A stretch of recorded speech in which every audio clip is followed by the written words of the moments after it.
Käyttäytyykö Vellu teidän mielestä kummallisesti? Kyllä. Eli sen käytös on muuttunut? Ei. Henrikka, sullehan se selitti lainaneensa rahaa mafialta.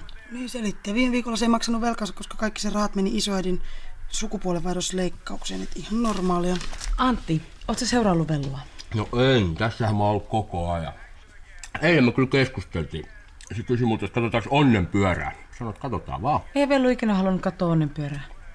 Eilen halus. Hallitus kuulemma kätkee sen salaisia tietoja, jotka paljastaa muukalaisten sijainnin. No mutta toihan kuulostaa ihan järkevältä. Pintaan! Pintaan! Minä menen hetkeksi kellariin, jos minua kysellään, niin ette sitten tunne minua.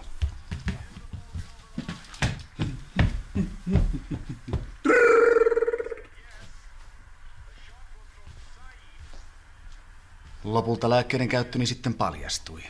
Vellu, minkä takia sulla on haavi kädessä? No he, miten mä muuten saan valaan kiinni?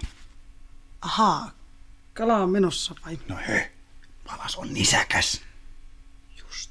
Vellu, kuule, onko kaikki ihan hyvin? No he, kaikki on todella. Sano päivä herra ämpärille. Päivää.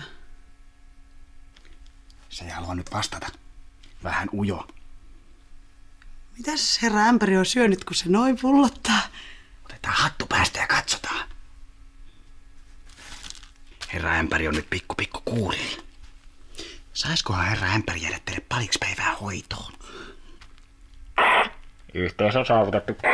Minä olen tässä rakennuksen välittömässä läheisyydessä. Lähdetään tulee sinne päin. 1, 2, 3,